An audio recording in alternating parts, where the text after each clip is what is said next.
ಪ್ರಿಯ ವೀಕ್ಷಕರೇ, ಇಂದಿನ ದೇಶ ವಿದೇಶದ ವಾರ್ತಾ ಸುದ್ದಿಗಳು ಹೀಗಿವೆ. H1B ವೀಸಾ ಅರ್ಜಿದಾರರ ಸೋಷಿಯಲ್ ಮೀಡಿಯಾ ಚಟುವಟಿಕೆಗಳ ಪರಿಶೀಲನೆ ಹೆಚ್ಚಾಗಿದ್ದು, ಟ್ವೀಟ್, ಪೋಸ್ಟ್ ಮತ್ತು ಆನ್ಲೈನ್ ಅಭಿಪ್ರಾಯಗಳನ್ನು ಗಮನಿಸಲಾಗುತ್ತಿದೆ. ಭದ್ರತೆ ಮತ್ತು ನೈತಿಕತೆಯ ಹೆಸರಿನಲ್ಲಿ ಈ ಕ್ರಮ ಜಾರಿಗೆ ಬಂದಿವೆ. ಹೆಚ್ಚಿನ ಪರಿಶೀಲನೆ ಮತ್ತು ಕಠಿಣ ಅರ್ಹತಾ ನಿಯಮಗಳನ್ನು ಜಾರಿಗೆ ತರುವ ಸೂಚನೆ ನೀಡಿದೆ. ಹೆಚ್ಚು ಹೊಣೆಗಾರಿಕೆ ಮತ್ತು ಕೌಶಲ್ಯ ಮುಖ್ಯವಾಗಲಿದೆ ಎಂದು ಅಧಿಕಾರಿಗಳು ತಿಳಿಸಿದ್ದಾರೆ. ಇದರಿಂದ ಭಾರತೀಯ ಟೆಕಿ ವೃತ್ತಿಪರರಲ್ಲಿ ಆತಂಕ ಉಂಟಾಗಿದೆ. ಮುಂದಿನ ದಿನಗಳಲ್ಲಿ ಅರ್ಜಿ ಪ್ರಕ್ರಿಯೆ ಇನ್ನಷ್ಟು ಕಠಿಣವಾಗುವ ಸಾಧ್ಯತೆ ಇದೆ. ಭಾರತೀಯ ಐಟಿ ಕ್ಷೇತ್ರದ ಮೇಲೆ ಇದರ ಪ್ರಭಾವ ಬೀರುವ ನಿರೀಕ್ಷೆ ಇದೆ.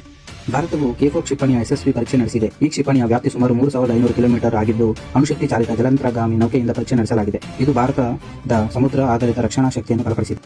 ಬೆಂಗಳೂರು ಮೂಲದ ಟೆಕಿಯೊಬ್ಬರು ತನ್ನ ಪತ್ನಿ ಬ್ಯಾಂಕ್ ಮ್ಯಾನೇಜರ್ ಅನ್ನು ಹತ್ಯೆ ಮಾಡಿದ್ದಾನೆ. ಕೊಲೆಗಾಗಿ ಪೂರ್ವ ನಿಯೋಜಿತ ಯೋಜನೆ ರೂಪಿಸಿದ್ದಾನೆ ಎಂದು ಪೊಲೀಸರು ತಿಳಿಸಿದ್ದಾರೆ. ಅವಕಾಶ ತಪ್ಪಿಸಿಕೊಳ್ಳಬಾರದೆಂದು ಈ ಕೃತ್ಯ ಎಸಗಿದ್ದಾನೆ ಎಂದು ಮಾಹಿತಿ ಇದೆ. ವಿಚಾರಣೆಯಲ್ಲಿ ಹಲವು ಆಘಾತಕಾರಿ ವಿಚಾರಗಳು ಹೊರಬಿದ್ದಿವೆ. ನಗರದಲ್ಲಿ ಈ ಪ್ರಕರಣ ಭಾರಿ ಸಂಚಲನ ಮೂಡಿಸಿದೆ. ಪೊಲೀಸರು ತನಿಖೆಯನ್ನು ಇನ್ನಷ್ಟು ಗಂಭೀರಗೊಳಿಸಿದ್ದಾರೆ.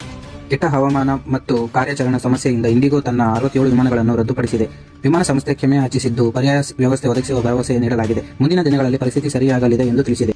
ಹೈದರಾಬಾದ್ನಲ್ಲಿ ಮಹಿಳಾ ಸಾಫ್ಟ್ವೇರ್ ಇಂಜಿನಿಯರಿಂಗ್ ಡ್ರಗ್ಸ್ ಮಾರಾಟ ಮಾಡುತ್ತಿದ್ದಳು. ಆಕೆ ತನ್ನ ಗೆಳೆಯನೊಂದಿಗೆ ಸೇರಿ ಮಾದಕ ವಸ್ತು ವ್ಯವಹಾರ ನಡೆಸುತ್ತಿದ್ದಳು. ಪೊಲೀಸರು ಬಲೆ ಬೀಸಿ ಬಂಧಿಸಿದ್ದಾರೆ. ವಿಚಾರಣೆಯಲ್ಲಿ ದೊಡ್ಡ ಜಾಲದ ಮಾಹಿತಿ ಸಿಕ್ಕಿದೆ. ನಗರದಲ್ಲಿ ಡ್ರಗ್ಸ್ ದಂಧೆ ಹೆಚ್ಚುತ್ತಿರುವ ಆತಂಕ ವ್ಯಕ್ತವಾಗಿದೆ. ತನಿಖೆ ಮುಂದುವರೆದಿದೆ. ಕೆನಡಾದ ಆಸ್ಪತ್ರೆಯಲ್ಲಿ ಚಿಕಿತ್ಸೆಗಾಗಿ 8 ಗಂಟೆ ಕಾಯುತ್ತಿದ್ದ ಭಾರತೀಯ ಮೂಲದ ವ್ಯಕ್ತಿ ಮೃತಪಟ್ಟಿದ್ದಾನೆ. ಪಪ್ಪ ನನಗೆ ನೋವು ಎಂದು ಆತ ಕೊನೆಯದಾಗಿ ಹೇಳಿದ್ದಾನೆ ಎಂದು ಕುಟುಂಬ ಹೇಳಿದೆ. ವೈದ್ಯಕೀಯ ನಿರ್ಲಕ್ಷ್ಯ ಆರೋಪ ಕೇಳಿಬಂದಿದೆ. ಘಟನೆ ಜಾಗತಿಕವಾಗಿ ಆಕ್ರೋಶ ಮೂಡಿಸಿದೆ. ಭಾರತೀಯ ಸಮುದಾಯ ನ್ಯಾಯಕ್ಕಾಗಿ ಆಗ್ರಹಿಸಿದೆ. ಆಸ್ಪತ್ರೆ ತನಿಖೆಗೆ ಆದೇಶಿಸಲಾಗಿದೆ.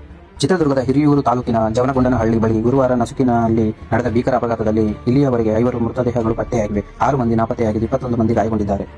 ಉತ್ತರ ಪ್ರದೇಶದ ಅಲಿಗಢದಲ್ಲಿ ಶಿಕ್ಷಕನ ಮೇಲೆ ಗುಂಡಿನ ದಾಳಿ ನಡೆದಿದೆ. ಆರೋಪಿ ಮೊದಲು ಗುಂಡು ಹಾರಿಸಿ ಬಳಿಕ ತಲೆಗೆ ಹೊಡೆದಿದ್ದಾನೆ. ಈಗ ನಿನಗೆ ನಾನು ಯಾರು ಗೊತ್ತಾಯ್ತಾ ಎಂದು ಬೆದರಿಕೆ ಹಾಕಿದ್ದಾನೆ. ಘಟನಾ ಪ್ರದೇಶದಲ್ಲಿ ಭೀತಿ ಮೂಡಿಸಿದೆ. ಪೊಲೀಸರು ಶೋಧ ಕಾರ್ಯ ಆರಂಭಿಸಿದ್ದಾರೆ. ವೈಯಕ್ತಿಕ ದ್ವೇಷ ಕಾರಣವಾಗಿರಬಹುದು ಎನ್ನಲಾಗಿದೆ. ಒಡಿಶಾದ ರಾಂಪಾ ಅರಣ್ಯದಲ್ಲಿ ನಡೆದ ಭದ್ರತಾ ಕಾರ್ಯಾಚರಣೆಯಲ್ಲಿ ನಕ್ಸಲರ ಕೇಂದ್ರ ಸಮಿತಿ ಸದಸ್ಯ ಹಾಗೂ 1.1 ಕೋಟಿ ರೂಪಾಯಿ ಇನಾಮ ಹೊಂದಿದ್ದ ಕಮಾಂಡರ್ ಗಣೇಶ್ ಉಯಿಕೆ ಸೇರಿ 6 ನಕ್ಸಲರ ಮಂದಿ ಹತರಾಗಿದ್ದಾರೆ. ಈ ಯಶಸ್ವಿ ಕಾರ್ಯಾಚರಣೆಯಲ್ಲಿ ಉನ್ನತ ಮಟ್ಟದ ಶಸ್ತ್ರಾಸ್ತ್ರ ವಶಪಡಿಸಿಕೊಳ್ಳಲಾಗಿದೆ. ನಕ್ಸಲರ ಚಟುವಟಿಕೆಗೆ ಇದು ಗಂಭೀರ ಹಿನ್ನಡೆಯಾಗಿದ್ದು, 2026ರೊಳಗೆ ನಕ್ಸಲ್ ಮುಕ್ತ ಭಾರತ ಸಾಧಿಸುವ ನಮ್ಮ ಗುರಿಯತ್ತ ಇದು ಮಹತ್ವದ ಹೆಜ್ಜೆಯಾಗಿದೆ. ಮದ್ಯದಂಗಡಿ ಪರವಾನಗಿಗೆ 1.95 ಕೋಟಿ ದರ ನಿಗದಿಪಡಿಸಿದ ರಾಜ್ಯ ಸರ್ಕಾರವು ಪ್ರತಿ ಇಲಾಖೆಯನ್ನು ಲೂಟಿ ಮಾಡುತ್ತಿದೆ ಎಂದು ಕೇಂದ್ರ ಸಚಿವ ಎಚ್ ಡಿ ಕುಮಾರಸ್ವಾಮಿ ಅವರು ವಾಗ್ದಾಳಿ ನಡೆಸಿದರು. ಭಾರತೀಯ ರೈಲ್ವೆ 2026 ನೇಮಕಾತಿ ಅಧಿಸೂಚನೆ ಹೊರಡಿಸಿದೆ. 22,000ಕ್ಕೂ ಹೆಚ್ಚು ಹುದ್ದೆಗಳು ಲಭ್ಯವಿದೆ. ವಿವಿಧ ವಿಭಾಗಗಳಲ್ಲಿ ಉದ್ಯೋಗ ಅವಕಾಶ ನೀಡಲಾಗಿದೆ. ಕರ್ನಾಟಕದ ಒಳನಾಡು ಜಿಲ್ಲೆಗಳಲ್ಲಿ ತಾಪಮಾನ ಕುಸಿತವಾಗಿದೆ. ಮುಂದಿನ 5 ದಿನಗಳ ಕಾಲ ಚಳಿ ಮತ್ತು ದಟ್ಟ ಮಂಜು ಇರಲಿದೆ. ಬೆಳಗಿನ ಸಂಚಾರಕ್ಕೆ ಎಚ್ಚರಿಕೆ ನೀಡಲಾಗಿದೆ. ರೈತರಿಗೆ ಹವಾಮಾನ ಇಲಾಖೆ ಸಲಹೆ ನೀಡಿದೆ.